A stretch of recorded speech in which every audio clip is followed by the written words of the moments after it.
बिस्मिल्लाहिर्रहमानिर्रहीम। अस्सलाम वालेकुम स्टूडेंट्स, आप यूट्यूब चैनल लिटरेरी वर्ल्ड देख रहे हैं और आज की इस वीडियो में हम प्रोज़ और पोइट्री के दरमियान मेजर डिफरेंसेस को देखेंगे कि नसर और नज़म में क्या डिफरेंसेस हैं।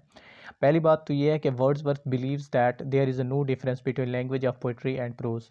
वर्ड्सवर्थ ये कहते थे कि पोइट्री और प्रोज़ के दरमियान कोई ख़ास डिफरेंस नहीं है। According to him the only difference between prose and poetry is of rhyme scheme.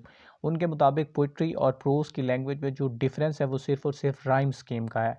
Rhyme scheme produce होती है राइमिंग वर्ड को यूज़ करते हुए, एक जैसी आवाज़ वाले अल्फाज को इस्तेमाल करते हुए। मिसाल के तौर पर एक अगर वर्ड यूज़ किया एक वर्स लाइन के अंदर पोइट ने बेस्ट का, तो फिर वो सेकंड लाइन के एंड पे जो है वर्ड यूज़ करेगा रेस्ट, चेस्ट, जेस्ट। इस तरह के हम आवाज़ अल्फाज इस्तेमाल करेगा, इसी से ही राइम स्कीम प्रोड्यूस होती है। और पहला डिफरेंस भी यही है कि poetry is composed of meters. Poetry के अंदर मीटर्स होते हैं एंड राइम, और राइम होती है, while prose is composed in sentence form. और प्रोज के अंदर या नसर के अंदर आपको कोई मीटर या राइम स्कीम नज़र नहीं आती। Poetry suggest but prose states. Poetry जो है ये सिंपली कोई चीज़ बयान कर देती है, उससे नतीजा आपने ख़ुद अखज़ करना होता है, उससे मीनिंग आपने अपनी मर्ज़ी के मुताबिक लेने होते हैं। लेकिन प्रोज जो है ये सिंपली एक स्टेटमेंट देती है, एक फ़िक्रा जो है बयान कर देती है, जिसका जो मीनिंग है वो ज़्यादातर क्लियर होता है। एक ही दफ़ा अगर पढ़ लें प्रोज को तो मीनिंग समझ आ जाता है, लेकिन पोइट्री को बार बार पढ़ना पड़ता है।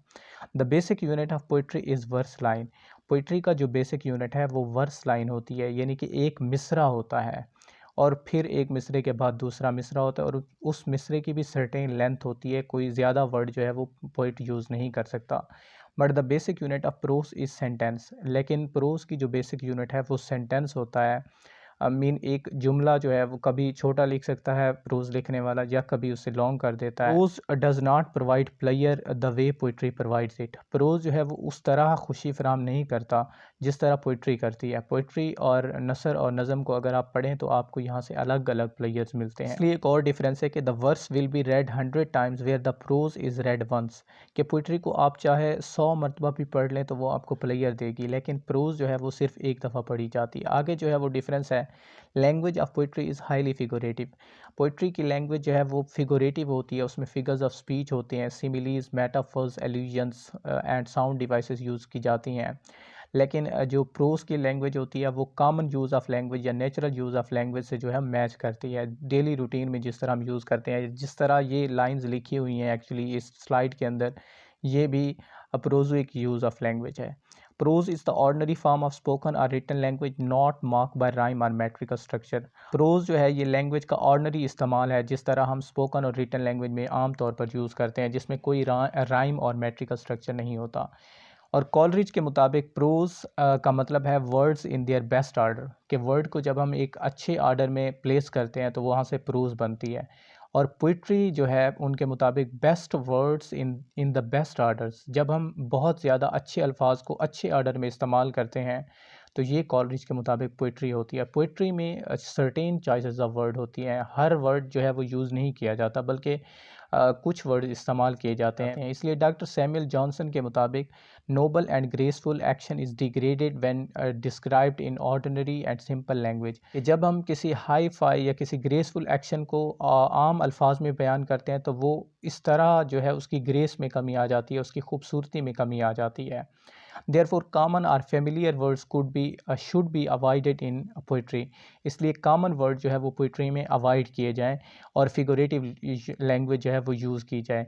ग्रे एक और क्रिटिक हैं, वो कहते हैं कि language of the age could not be language of poetry. कि किसी भी ज़माने की जो लैंग्वेज है, आम लोगों की ज़ुबान है, वो उस एज की पोइट्री की लैंग्वेज नहीं होनी चाहिए। लेकिन वर्ड्सवर्थ इसके एंटी थे, वो कहते थे कि पोइट्री जो है ये कॉमन पीपल की लैंग्वेज यूज़ करनी चाहिए और ये कंसीट से फ्री होनी चाहिए। आगे प्रोज और पोइट्री की टेबल से ज़्यादा क्लियर होगा। Prose does not pay attention to rhyme and rhythm. Prose जो है ये राइम और रिदम की तरफ ज़्यादा ख्याल नहीं करती।